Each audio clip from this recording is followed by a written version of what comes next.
In the vast emptiness of space, where silence reigns eternal and darkness swallows hope, humanity has learned one undeniable truth. We are never truly alone. But what happens when the neighbors come knocking with weapons drawn and conquest in their hearts? Deep in the Kepler room, AX442 system, a remote mining outpost called Haven's Rest, operates in seeming isolation, its small crew of miners and researchers believing they are safe in the universe's forgotten corner. They mine precious rare Earth elements, conduct atmospheric studies, and send routine reports back to Earth Command. Life is simple, predictable, and peaceful. But peace is a luxury the universe rarely grants. When three massive alien warships emerge from hyperspace with enough firepower to glass entire planets, the 12-person crew of Haven's Rest faces what appears to be certain annihilation. The aliens have technology beyond human understanding, numbers that dwarf any possible resistance, and a ruthless efficiency that has already conquered 17 star systems. What these alien conquerors don't know is that Haven's Rest isn't just a mining outpost. Hidden beneath its humble exterior lies one of Earth's most classified secrets, the testing ground for the Prometheus Protocol, humanity's most elite military unit. These aren't just soldiers. They are the result of decades of genetic enhancement, cybernetic augmentation, and psychological conditioning that pushes the boundaries of what it means to be human. As alien forces prepare to add another easy conquest to their empire, they are about to discover why humanity has survived every extinction event, every predator, and every challenge the universe has thrown at them. They're about to learn that sometimes the prey fights back with teeth sharper than the hunter ever imagined. This is the story of what happens when an unstoppable force meets an immovable object and discovers that humans have never learned the meaning of the word surrender. The morning shift at Haven's Rest began like any other in the past 3 years. Dr. Sarah Chen checked the atmospheric processes while sipping her synthetic coffee, the bitter taste a small price to pay for the caffeine boost that kept her alert during the long monitoring cycles. Outside the reinforced viewports, the reddish surface of Kepler 442b stretched endlessly, its iron-rich soil glinting under the pale light of the distant star. "Another thrilling day in paradise," muttered Jake Morrison, the head of mining operations, as he reviewed the extraction reports on his tablet. The rare Earth elements they pulled from this desolate rock were worth their weight in platinum back on Earth. But out here, surrounded by nothing but empty space and silence, it was easy to forget why any of it mattered. Chief Administrator Elena Vasquez nodded to both of them as she entered the central command hub, her morning routine as precise as clockwork. Check communications array, review overnight sensor data, authorize the day's mining quotas, and send the daily status report to Earth Command. 12 people keeping this operation running smoothly. 12 people maintaining humanity's foothold in a star system so remote that emergency rescue would take 8 months to arrive. The outpost itself was a marvel of human engineering compressed into necessity. 3 main habitat modules connected by reinforced corridors, with the mining equipment and processing facilities housed in separate structures designed to withstand the planet's frequent dust storms. Solar collectors and a small fusion reactor provided power, while automated defense turrets stood sentinel around the perimeter, more for deterring wildlife than any serious military threat, or so the official reports claimed. Marcus Webb, the outpost's communications officer, was running his routine morning checks when the long-range sensors picked up something unusual. 3 massive signatures had appeared at the edge of the system, far beyond the orbit of the outermost planet. At first, he assumed it was debris, or perhaps asteroids caught in the star's gravity well, but as the signatures began moving with clear purpose and incredible speed toward the inner system, his blood ran cold. "Elena, you need to see this," Marcus called out, his voice tight with barely controlled panic. "We've got 3 large objects inbound, and they're definitely not natural phenomena." Eleanor hurried to the communication station, her administrator's training kicking in as she reviewed the sensor data. The objects were massive, each one easily 3 times the size of Earth's largest battleships. Their energy signatures were unlike anything in human technology databases, and they were decelerating from faster-than-light travel in a way that suggested advanced propulsion systems. "How long until they reach us?" Elena asked, her mind already racing through emergency protocols. "At current speed, approximately 6 hours," Marcus replied, his fingers dancing across the control panel as he tried to gather more information. "Elena, I'm reading weapons signatures. These aren't exploratory vessels." The next few minutes transformed Haven's Rest from a quiet mining operation into a hive of urgent activity. Elena activated the emergency communications array and sent a priority burst transmission toward Earth. Knowing that even at light speed, any response would take over 4 years to reach them. Jake Morrison began securing the mining equipment and herding the civilian contractors into the main habitat modules. Dr. Brooke, Chen started emergency shutdown procedures for the atmospheric processes, while the small security team led by Captain Rick Santos began checking their limited weapons supply. Santos was a career military man who had volunteered for this remote assignment after 20 years of service in various Earth conflicts.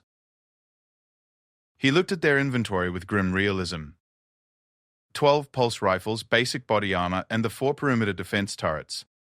Against whatever was coming toward them, it would be like facing a hurricane with an umbrella. "Elena, we need to evacuate," Santos said bluntly. "The transport shuttle can get us to the system's edge. Maybe hide us in the asteroid belt until those things leave."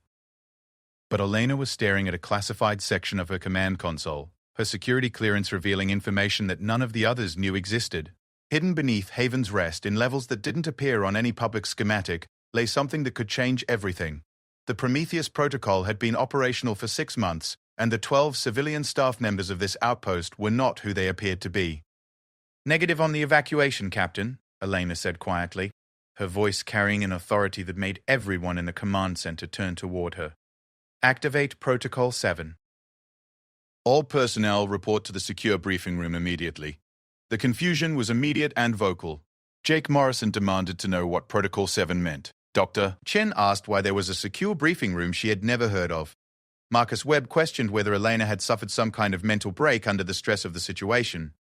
But Captain Santos was watching Elena's face, seeing something in her expression that triggered memories from his years in military intelligence. Without another word, he began herding the others toward a section of the outpost they had never paid much attention to. A maintenance corridor that led to what they had always assumed were storage areas. Elena placed her palm on a scanner that had been disguised as a simple access panel. The walls slid away, revealing an elevator that descended far deeper into the planet's crust than should have been possible.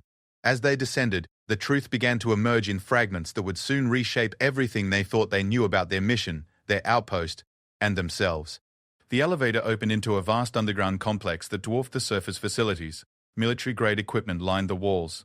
Advanced weapons systems hummed with contained power, and banks of computers processed data streams that connected directly to Earth Command through quantum entanglement communicators. This was not a mining outpost with a small security detail. This was a forward military installation, disguised as a civilian operation. "Ladies and gentlemen," Elena announced as they stood in the central command chamber of the underground facility, "welcome to your real job. Haven's Rest is the testing ground and operational base for the Prometheus Protocol, Earth's most advanced military enhancement program. For the past 3 years, while you believed you were mining rare Earth elements and conducting atmospheric research, your bodies and minds have been gradually enhanced through nanobiological augmentation delivered in your food, water, and even the air you breathe." The revelation hit them like a physical blow. Jake Morrison, the miner, discovered that his enhanced strength and reflexes weren't just the result of good genetics and regular exercise.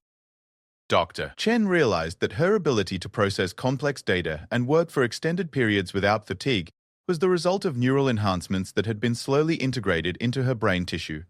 Marcus Webb understood why his reaction times and analytical capabilities had seemed to sharpen dramatically over the past year. Each member of the team began to understand that they were no longer entirely human, they were something more. Enhanced soldiers, designed to be humanity's answer to threats that conventional military forces couldn't handle. Their memories remained intact, their personalities unchanged, but their capabilities had been pushed far beyond normal human limitations. Captain Santos felt a mixture of anger and admiration as Elena explained the program. Anger at the deception, but admiration for the sophistication of the operation. Earth Command had created a perfect cover story, while gradually transforming a carefully selected group of individuals into enhanced warriors. The mining operation was real, the research was genuine, but it was all secondary to the primary mission: creating and testing humanity's next generation of defenders. The aliens approaching us are part of the hegemony, a conquering force that has already destroyed 17 human colonies in the Outer Rim, Elena continued, her words causing the temperature in the room to seem to drop several degrees. They believe they are attacking a defenseless mining outpost with 12 civilians. They have no idea what they're about to face. As if summoned by her words, alarms began blaring throughout the complex. The alien fleet had arrived ahead of schedule, and their intentions became clear immediately. 3 massive warships took positions around the planet, their weapon systems charging with energy signatures that could crack the planet's crust. Smaller assault craft began launching from the motherships, heading directly for Haven's Rest. Through the underground facility's advanced sensor array, they watched the alien forces prepare for what they clearly expected to be a routine extermination. Elena activated the Prometheus Protocol's full combat systems, and throughout the complex, weapon lockers opened and advanced armor systems came online. Each team member felt their enhanced abilities fully activate for the first time, their augmented nervous systems interfacing directly with the military equipment that had been designed specifically for their enhanced capabilities. Jake Morrison picked up a weapon that would have been too heavy for an unenhanced human to wield effectively, but in his hands it felt perfectly balanced. Dr. Chen found herself instinctively understanding tactical displays and target acquisition systems that should have taken months to master. Marcus Webb's enhanced processing speed allowed him to coordinate multiple communication channels and sensor feeds simultaneously. The transformation was complete. 12 people who had thought they were miners and researchers discovered they were actually humanity's most advanced warriors, and their first test was about to begin. Outside, alien forces prepared to add another easy conquest to their growing empire. They had no idea that their prey was about to become their predator. As the first alien assault craft entered the planet's atmosphere, Elena addressed her team one final time before the battle began. "Remember, they think we're helpless civilians. Let's show them what happens when they underestimate humanity." The Prometheus Protocol is now fully active. You are no longer bound by normal human limitations. Today, we teach the hegemony why Earth has never fallen to any enemy. The alien invasion of Haven's Rest was about to begin, but the invaders were walking into a trap that would redefine the balance of power in their expanding empire. The hegemony assault craft descended through Kepler 442b's thin atmosphere like metallic predators sensing easy prey. Commander Thaxmore stood on the bridge of the lead warship, his forearms crossed in satisfaction as he reviewed the intelligence reports.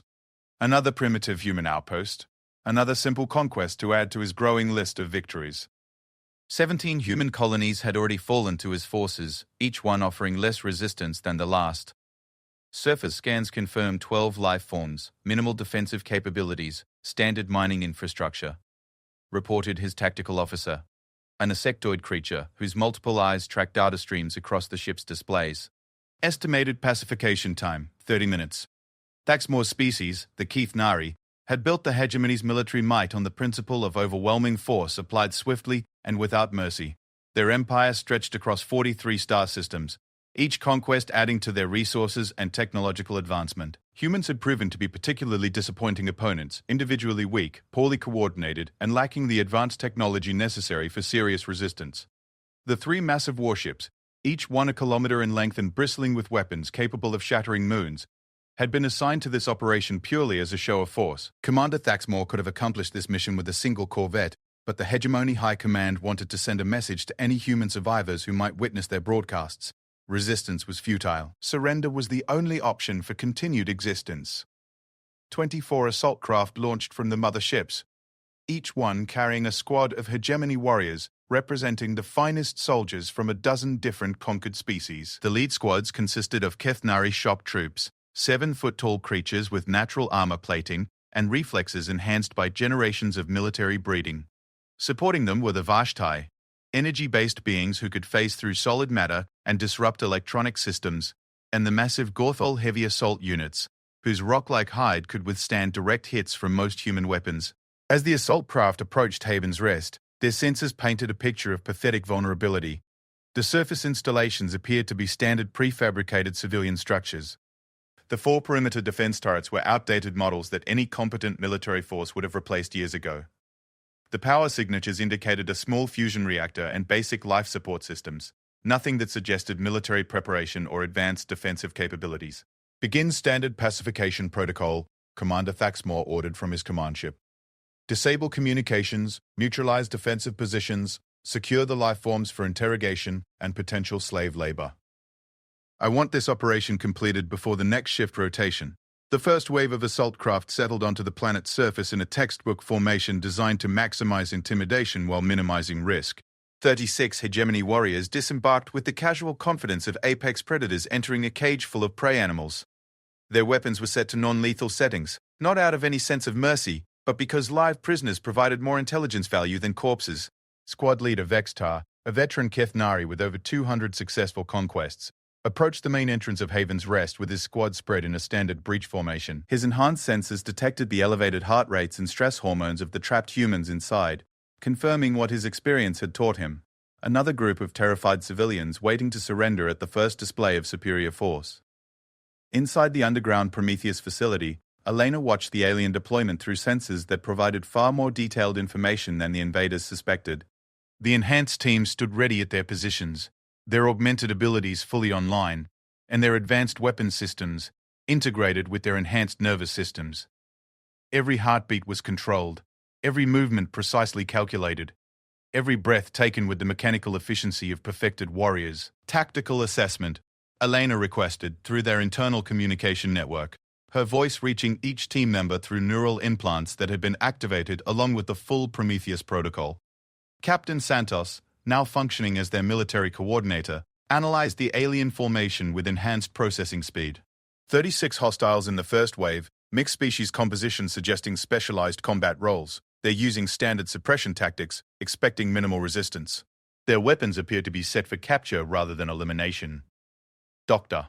Chen, her scientific mind now augmented with tactical analysis capabilities, studied the alien technology signatures. Their armor appears to be ablative ceramic composites, effective against conventional human weapons but potentially vulnerable to the plasma-based systems we have access to. Energy shields are present but appear to be calibrated for known human weapon frequencies. Jake Morrison, his enhanced strength now paired with tactical combat programming, tested the weight of his assigned weapon system. The heavy assault units will be the primary threat in close-quarters combat. Their positioning suggests they expect to breach through the main entrance and overwhelm us through superior numbers and firepower. What the aliens didn't know was that the main surface facility had been designed as a deliberate deception. Every room contained hidden weapon systems, every corridor could be transformed into a killing field, and the entire structure was designed to channel attackers into predetermined positions where the enhanced defenders would have maximum advantage. Marcus Webb, monitoring alien communications through their advanced interceptor systems, reported their first crucial intelligence. They're treating this as a routine operation. Communications traffic indicates they expect to complete pacification within 30 minutes. No backup units are being prepared, no additional resources allocated. They believe they're fighting 12 terrified civilians. The first breach began exactly as the Prometheus team had anticipated. Vextar's squad used standard hegemony entry protocols, energy weapons to disable the external locks, flashbang devices to disorient defenders, overwhelming force applied through multiple entry points simultaneously. The surface facility's alarm systems activated and emergency lighting bathed everything in red, creating the atmosphere of chaos and panic that typically preceded swift surrender. But as the alien warriors poured into Haven's Rest, they found something that violated every principle of their previous conquests. The facility was empty. No terrified civilians cowered in corners begging for mercy. No desperate defenders fired wildly while backing toward inevitable defeat. The complex appeared to be completely abandoned, but sensor readings clearly indicated that 12 life forms remained somewhere within the structure. Sweep and clear, standard formation. Vextar ordered through the hegemony communication network. They're hiding somewhere, probably in storage areas or maintenance tunnels. Flush them out. The alien squad spread through the surface facility with professional efficiency, their enhanced sensors searching for any trace of human presence. They found evidence of recent occupation, warm food in the kitchen area, active computer terminals, personal belongings left behind, as if the occupants had fled in panic. Everything suggested a successful breach operation proceeding exactly according to plan. Then, the killing began. Jake Morrison emerged from a hidden panel behind 3 Kathnari warriors, his enhanced speed and strength allowing him to move with a silence and precision that would have been impossible for an unaugmented human. His weapon, a plasma rifle designed specifically for enhanced soldiers, discharged with a sound like ripping silk. The first alien warrior's armor ablated under the focused energy beam. The second tried to turn but found itself moving at the speed of biological reflexes, while its opponent operated at cybernetically enhanced speeds. Chen struck from above, having used her enhanced agility to position herself in the facility's maintenance systems. Her weapon system was designed for precision rather than raw power, a molecular disruptor that could target specific materials while leaving others untouched. The aliens' energy shields flickered and failed as their operating frequencies were analyzed and counted in real time by her enhanced processing capabilities. Captain Santos coordinated the assault through their neural communication network, his military experience now amplified by processing speeds that allowed him to track multiple tactical situations simultaneously. Each team member received updated positioning information, target priorities, and tactical adjustments faster than any conventional military unit could have managed. The aliens found themselves fighting an enemy that violated every assumption about human capabilities. Their opponents moved too fast, hit too hard, and demonstrated tactical coordination that seemed to border on telepathy. Individual hegemony warriors who had conquered entire cities found themselves outmatched by single human defenders who fought with the efficiency of machines and the creativity of apex predators. Marcus Webb had transformed the communication center into a fortress of electronic warfare. His enhanced neural capabilities interfaced directly with the Outpost's sensor and communication systems, allowing him to jam alien communications while providing his team with real-time intelligence about enemy movements and intentions. The aliens found their coordination breaking down as their command structure became isolated and confused. Vexstar, the veteran squad leader, watched his carefully planned operation dissolve into chaos as his warriors fell to an enemy that shouldn't have existed. His species had conquered dozens of worlds, fought against creatures with natural weapons and armor that surpassed most technology, but they had never encountered humans who moved like living weapons and fought with the cold precision of artificial intelligence. Request immediate backup. Vexstar transmitted to the orbiting warships, his voice tight with something he hadn't experienced in decades of conquest: genuine uncertainty. The humans are not behaving according to established parameters. They appear to have capabilities beyond recorded specifications. But his transmission never reached the hegemony fleet. Marcus Webb had taken control of their communication frequencies and was feeding false data back to the orbiting ships. As far as Commander Thaxmore knew, the surface operation was proceeding exactly according to plan. Elena moved through the facility like a ghost, her enhanced abilities allowing her to coordinate the entire operation while engaging enemy forces directly. Her weapon system was the most advanced of the group, an adaptive energy weapon that could modify its output characteristics in real time based on target analysis. Each shot was precisely calibrated to overcome specific defensive systems, making her effectively invisible to the aliens' targeting protocols. The first wave of hegemony forces had been designed to overwhelm 12 terrified civilians. Instead, they had walked into a meat grinder, operated by enhanced soldiers who fought with capabilities that pushed the boundaries of what organic beings should have been able to achieve. Within 15 minutes, 30 seconds of the hegemony's finest warriors had been reduced to scattered survivors hiding in whatever cover they could find. As the surface facility fell silent except for the occasional energy discharge and the hum of cooling weapon systems, Elena opened a communication channel to the orbiting hegemony fleet. Using their own communication frequencies and protocols, she delivered a message that would change everything about their understanding of human capabilities. This is Haven's Rest. Your ground forces have been neutralized. You have one opportunity to withdraw from this system and return to whatever hole you crawled out of. Fail to do so, and we will demonstrate why humanity has survived every extinction event the universe has thrown at us. The real battle was about to begin. Commander Thaxmore stared at the communication display with something approaching disbelief. In 47 years of military service and the conquest of 17 human colonies, he had never received a transmission like this. The voice was calm, controlled, and carried an undertone of threat that made his natural armor plates shift uneasily against his body. Repeat the transmission, he ordered his communications officer, his forearms moving in agitation patterns that his crew recognized as barely controlled fury. This is Haven's Rest. Your ground forces have been neutralized. You have one opportunity to withdraw from this system and return to whatever hole you crawled out of. Fail to do so, and we will demonstrate why humanity has survived every extinction event the universe has thrown at us. The bridge of the hegemony flagship fell silent. 43 conquered star systems had never produced a message like this. The tactical officer's multiple eyes cycled through various sensor readings, searching for some explanation that would make sense of what they were experiencing. Status report on ground forces, Thaxmore demanded, his voice carrying the edge that had made him one of the hegemony's most feared commanders. The tactical display should have shown 36 active warrior biosignatures scattered throughout the human facility. Instead, it showed 12 human life signs and no active hegemony forces, complete mission failure in under 20 minutes against what should have been helpless civilians. Sir, biometric readings indicate all ground forces are inactive, the tactical officer reported, choosing his words carefully. However, sensor data suggests this is impossible. No human colony has ever demonstrated capabilities sufficient to neutralize a full hegemony assault squad. Faxmore's rage began to crystallize into the cold calculation that had made him successful. If the humans had somehow achieved an impossible victory, it meant intelligence reports had been catastrophically wrong. If intelligence reports were wrong about this outpost, they might be wrong about human capabilities in general.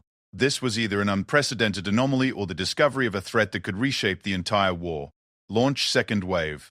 Full assault configuration. No capture protocols. Complete elimination authorized. Faxmore commanded. And activate deep scan sensors.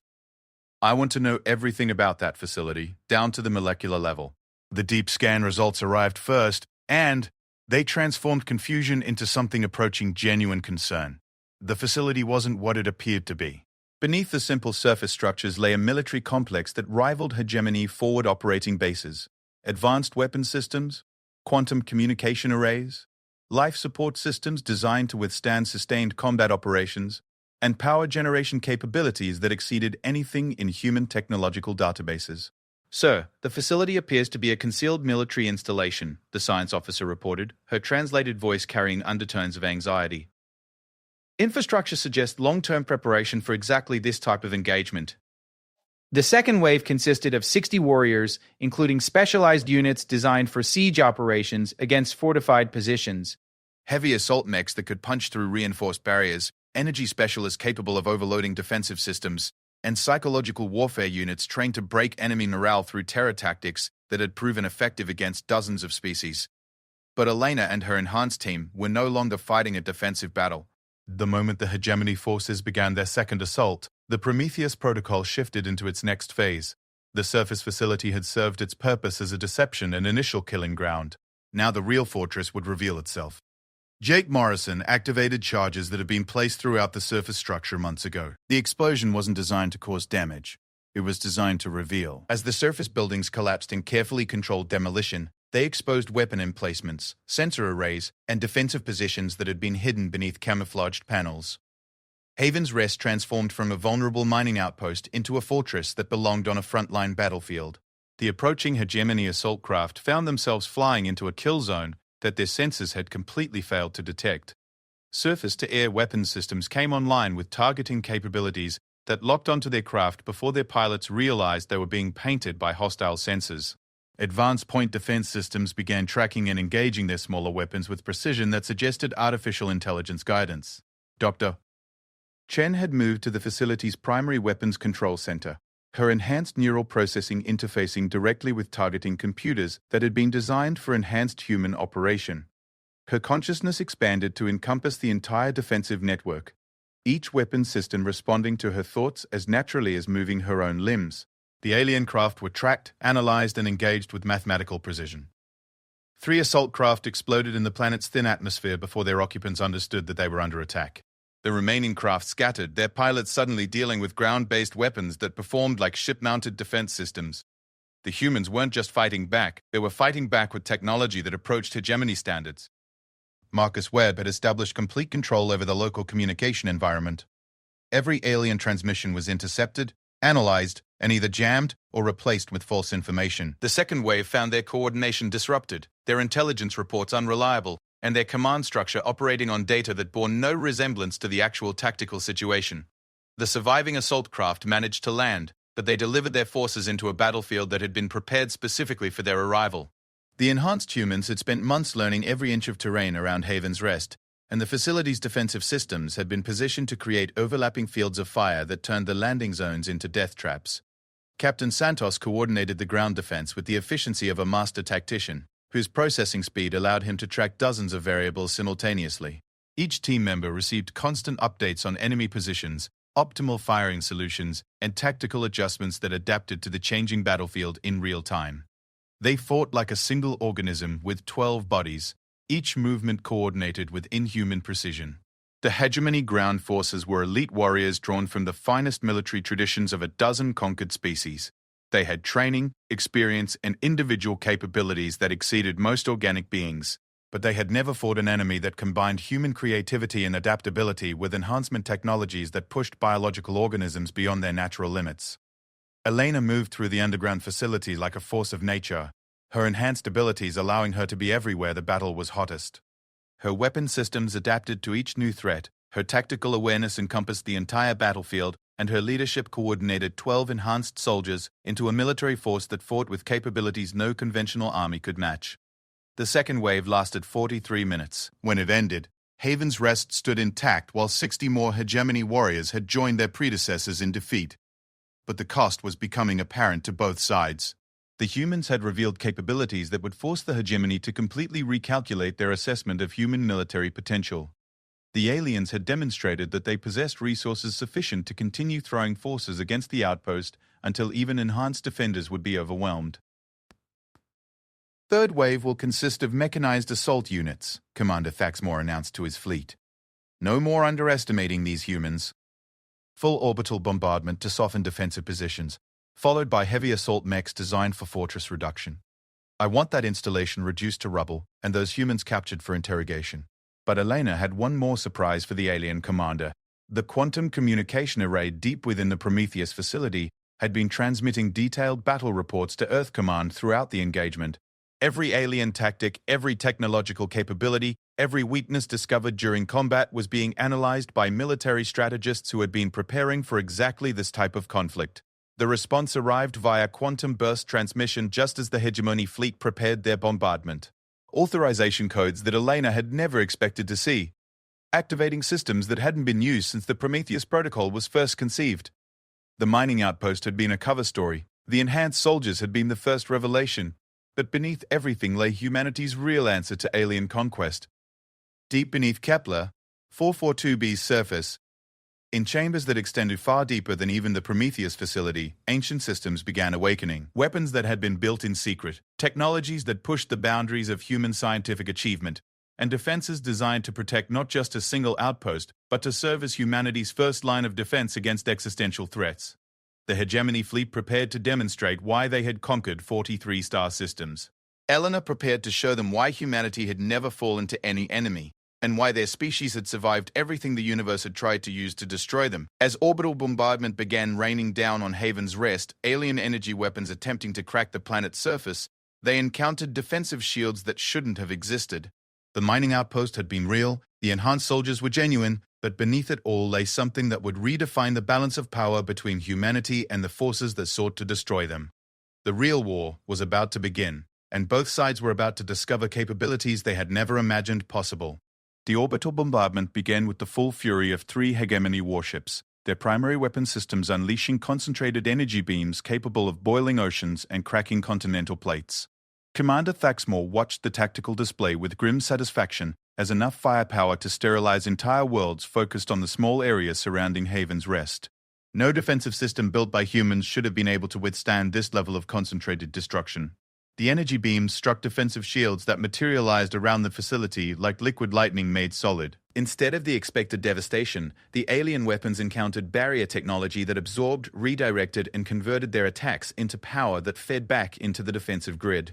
The shields didn't just deflect the bombardment, they grew stronger with each impact. Impossible, breathed the hegemony science officer, her sensors recording energy readings that violated everything they understood about human technological capabilities.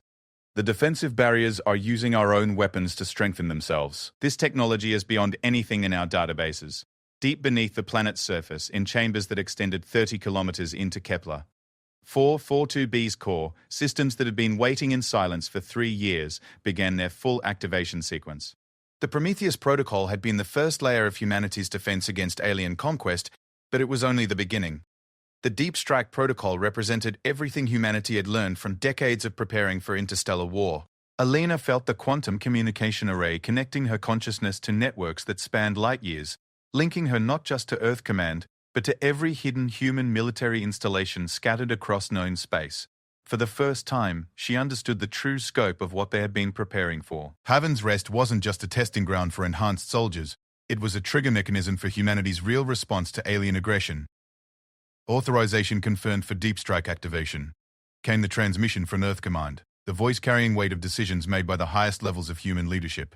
Full-spectrum warfare protocols authorized. Show them what happens when they threaten humanity's children. The first surprise was the revelation of Haven's Rest's true defensive capabilities. The facility's shields weren't just protecting the outpost, they were covering an area that extended for hundreds of kilometers in every direction. As the hegemony bombardment continued, the shields began to pulse with increasing intensity, eventually erupting in a burst of converted energy that struck the alien fleet like a focused solar flare. The second surprise was what emerged from beneath the planet's surface. Weapon platforms that had been disguised as geological formations, hidden beneath carefully engineered camouflage that had taken years to perfect. Planetary defense systems that rivaled the main batteries of capital ships, rising from concealment to paint the alien fleet with targeting lasers that promised devastating retaliation. Jake Morrison watched through the facility's sensors as the true nature of their position became clear. Haven's Rest wasn't just an outpost, it was the visible tip of a military installation that had been built into the planet itself. The mining operation had been real, but every ton of rare earth elements extracted had been replaced with weapon systems, sensor arrays, and defensive technologies that turned the entire planet into a fortress. The third surprise was the arrival of reinforcements that shouldn't have existed. Human ships began emerging from hyperspace at the edge of the system, their energy signatures indicating vessels that were larger and more heavily armed than anything in public human fleet databases. These weren't exploration vessels or even standard military ships. They were weapons platforms designed specifically for fighting the kind of war that the hegemony had brought to humanity's doorstep. Dr. Bohr. Shen interfaced with the incoming fleet through quantum communication channels, her enhanced consciousness expanding to coordinate with artificial intelligences that had been built to manage interstellar warfare on a scale that individual human minds couldn't comprehend. The ships moved with precision that demonstrated coordination beyond conventional command structures. Hegemony Fleet, you are facing the 7th Deep Strike Battle Group of the Human Defense Initiative. Elena transmitted on all frequencies, her voice carrying the authority of species that had never surrendered to any threat. You have 3 minutes to begin withdrawal procedures before we demonstrate why every species that has ever tried to exterminate humanity has learned to regret that decision. Commander Thexmore found himself in a tactical situation that violated every assumption about human military capabilities. His 3 warships, which should have been overwhelming force against a minor outpost, were now facing planetary defenses that matched his firepower, and a human fleet that outnumbered his forces 2-1. The energy signatures suggested weapon technologies that approached or exceeded hegemony standards. How did they hide this level of military preparation, he demanded of his intelligence officers. Our deep space reconnaissance showed no indication of major human military presence in this system. The answer came from Marcus Webb, who had been monitoring hegemony communications throughout the engagement. Humanity had learned from every alien contact, every raid on outer colonies, every reconnaissance probe that had been detected in human space. They had known that major alien military forces existed, and they had been preparing for full-scale invasion for over a decade. The Deep Strike Protocol wasn't just about defending individual colonies. It was about revealing the true extent of human military preparation while simultaneously demonstrating capabilities that would force any potential enemy to completely recalculate the cost of continued aggression. Every human settlement that appeared vulnerable was potentially concealing defenses that could devastate attacking forces. Every mining outpost could be a fortress. Every research station could be a weapons platform. The human fleet moved into attack formation with precision that demonstrated training and coordination that the hegemony had never encountered before. These weren't desperate defenders fighting for survival. They were professional warriors implementing battle plans that had been developed through years of preparation and simulation. Captain Santos coordinated with the incoming fleet commanders, his enhanced processing capabilities, allowing him to integrate ground-based defenses with orbital combat operations. The enhanced soldiers of the Prometheus Protocol weren't just super soldiers. They were the human interface for military systems that required capabilities beyond normal human limitations to operate effectively. The hegemony fleet found itself caught between planetary defenses that could match their firepower and a human battle group that demonstrated tactical coordination suggesting artificial intelligence guidance. Their numerical superiority had evaporated, their technological advantages had been neutralized, and their intelligence about human capabilities had proven to be catastrophically inadequate. Sir, recommend immediate withdrawal and full battle group reinforcement, the tactical officer reported, his translated voice carrying overtones of something approaching panic. Human military capabilities exceed all established parameters. This engagement should be terminated pending strategic reassessment. But Thexmore had built his reputation on victories against impossible odds, and the idea of retreating from mere humans violated everything he understood about hegemony military superiority. His species had conquered dozens of worlds, defeated creatures with natural advantages that surpassed most technology, and built an empire through the consistent application of overwhelming force. Negative. Activate quantum communication with Hegemony High Command. Request immediate battlegroup reinforcement and authorization for planet-killer weapons. These humans have demonstrated capabilities that represent a genuine threat to hegemony expansion. They must be eliminated completely. The transmission that reached Hegemony High Command carried implications that would reshape their entire approach to human conquest. If a single human outpost could reveal these levels of military preparation, what other surprises were hidden throughout human space? How many other vulnerable colonies were actually fortress worlds waiting to destroy hegemony fleets? Elena received confirmation through quantum channels that similar defensive installations existed at dozens of locations throughout human space. The Deep Strike Protocol was revealing not just Haven's Rest's true nature, but the existence of a military network that had been built in secret, while humanity publicly appeared weak and vulnerable. The real battle was about to begin, but the strategic balance had already shifted. The hegemony had come to crush a defenseless outpost and found themselves facing a prepared enemy with capabilities that matched their own. Humanity's true strength wasn't just in enhanced soldiers or hidden weapons.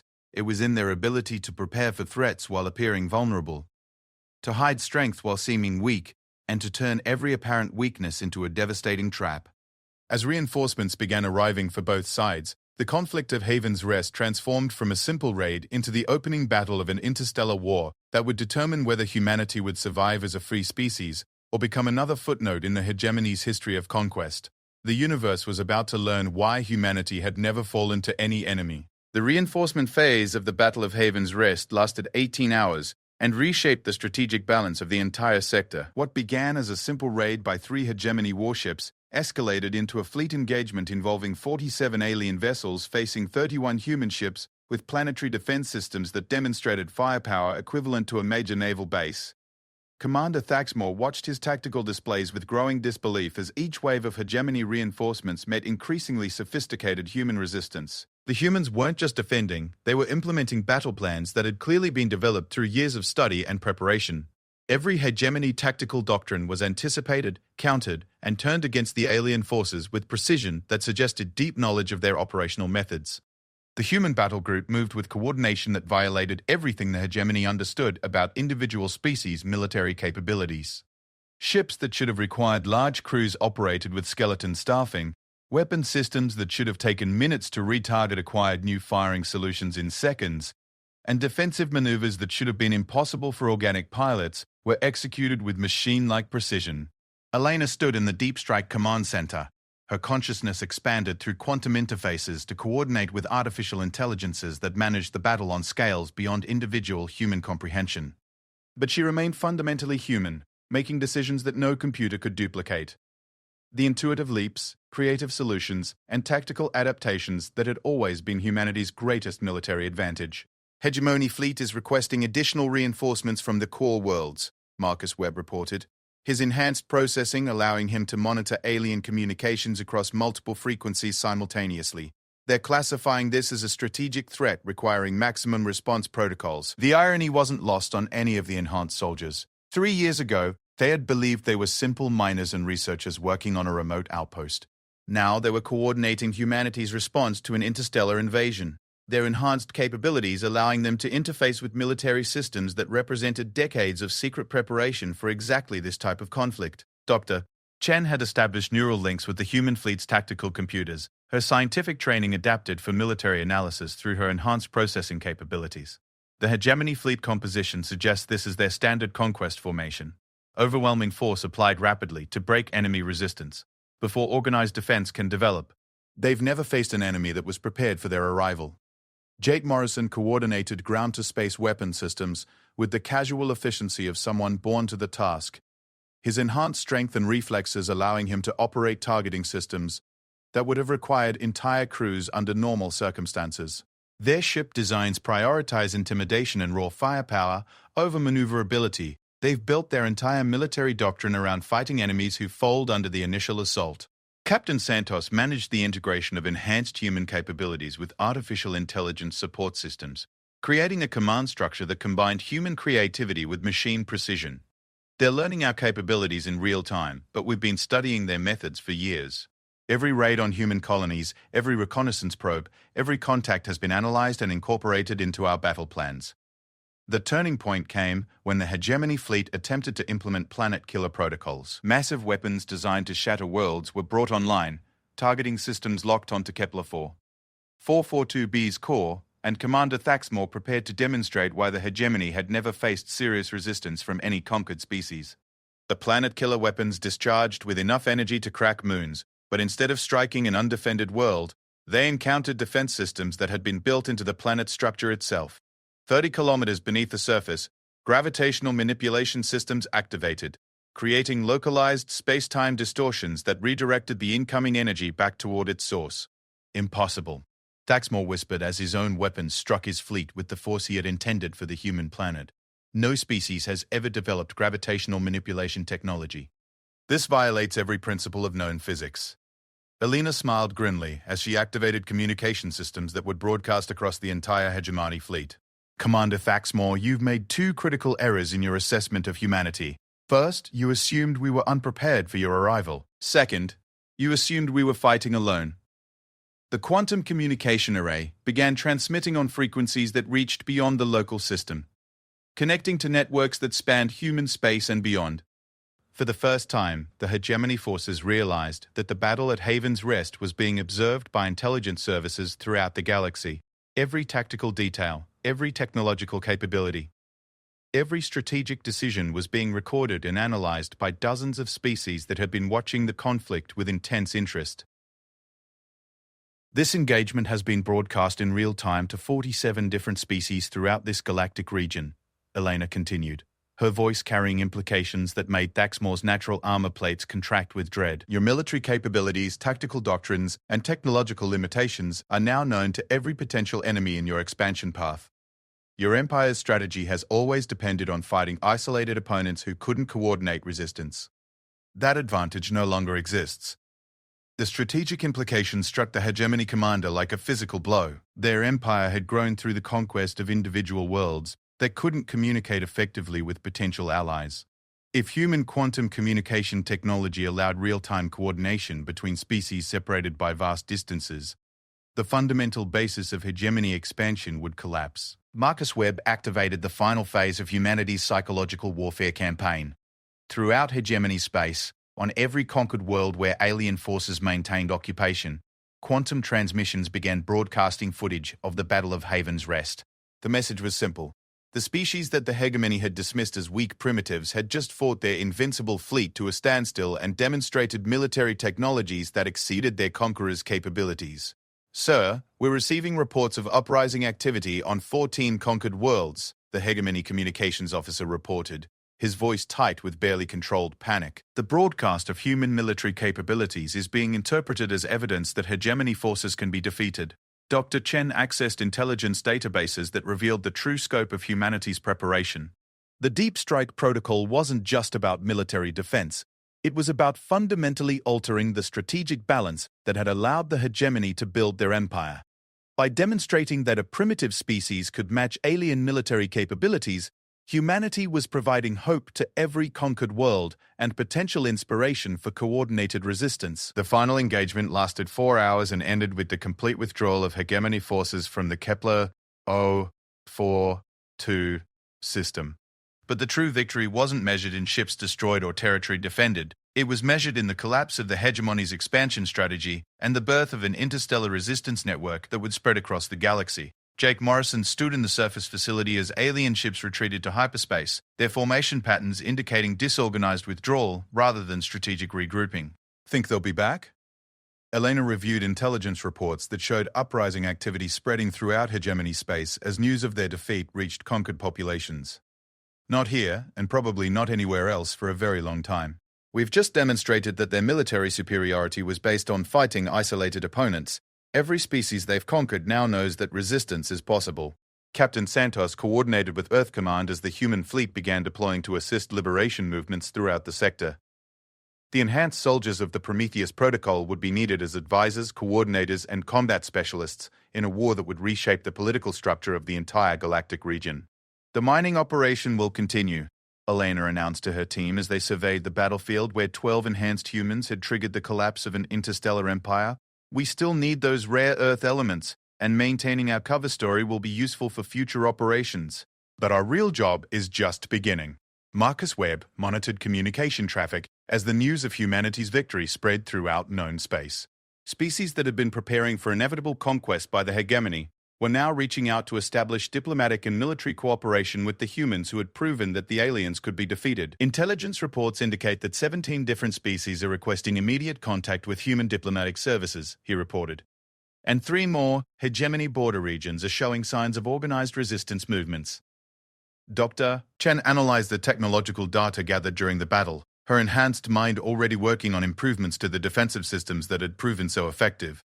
We've learned more about hegemony military capabilities in 18 hours than previous intelligence operations discovered in decades. This information will be invaluable for future defensive planning. Elena looked out at the reddish landscape of Kepler 442b, where 12 people who had thought they were minors had just changed the balance of power across multiple star systems. The hegemony had come to demonstrate their invincibility and instead had provided humanity with the opportunity to reveal capabilities that would serve as the foundation for a free galaxy. Heaven's Rest will continue operations as scheduled, she announced through quantum channels that reached every enhanced human installation throughout space. But our mission parameters have expanded significantly. We're no longer just defending humanity, we're leading the galaxy's fight for freedom. The universe had learned why humanity had survived every extinction event, every predator, and every threat that had tried to destroy them. They adapted, they prepared, they hid their strength until the moment came to reveal capabilities that their enemies never imagined possible. The hegemony would recover from this defeat, develop new strategies, and return with greater numbers and improved tactics. But they would never again have the advantage of fighting isolated opponents who believed resistance was impossible. Humanity had lit a torch of defiance that would spread across the galaxy, carried by every species that refused to surrender their freedom to alien conquest. The real war was just beginning, but the outcome was no longer in doubt. In a universe where the strong preyed upon the weak, humanity had just demonstrated that sometimes the prey evolved into apex predators.